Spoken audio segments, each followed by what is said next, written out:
కలివేర్ల ప్రధాన రహదారిపై రోడ్డు ప్రమాదం. ఈ ప్రమాదంలో గాయపడిన ఇద్దరు యువకులు.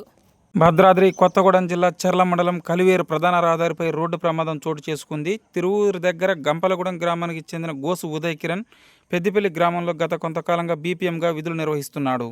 సత్యనారాయణపురం నుండి కొయ్యూరు గ్రామానికి చెందిన కొమరం కార్తిక్ ఇంటికి వెళ్తున్న సమయంలో గోసు ఉదయ్ కిరణ్ వెనుక నుండి ద్విచక్ర వాహనాన్ని బలంగా ఢీకొట్టడంతో రోడ్డు ప్రమాదం చోటు చేసుకుంది. ఈ రోడ్డు ప్రమాదంలో ఇద్దరు యువకులు తీవ్ర గాయాల పాలయ్యారు. గమనించిన స్థానికులు హుటాహుటిన సత్యనారాయణపురం ప్రభుత్వ వైద్యశాలకు తరలించారు. వైద్యులు వైద్య పరీక్షలను నిర్వహించి తీవ్రంగా గాయపడిన గోసు ఉదయ్ కిరణ్ని మెరుగైన వైద్యం కోసం భద్రాచలం ఏరియా ప్రభుత్వ హాస్పిటల్కు తరలించారు. చూస్తూనే ఉండండి మరిన్ని వార్తల కోసం మన ప్రజా గొంతుక news. Please subscribe my channel. ఇప్పుడు మీరు విజువల్స్లో చూస్తున్నారు గోసు ఉదయ్ కిరణ్ ఎదురున్నటువంటి హెచ్ఎఫ్ డీలక్స్ ద్విచక్ర వాహనాన్ని వెనక నుండి ఢీకొట్టడంతో ఒక్కసారిగా వేగంగా ఉండటం వలన ఆ ద్విచక్ర వాహనాన్ని ఢీకొట్టి ప్రధాన రహదారిపై అవతల ఉన్నటువంటి చెట్టును ఢీకొని అక్కడ పడిపోవడం జరిగింది. ఈ ప్రమాదానికి గల ప్రధాన కారణం అతివేగమని స్థానికులు చెప్తున్నారు. మరి ఇప్పటికైనా యువకులు రోడ్లపై వాహనాలు నడిపేటప్పుడు తగు జాగ్రత్తలు తీసుకోవాలని పలువురు వాహనదారులు కోరుచున్నారు.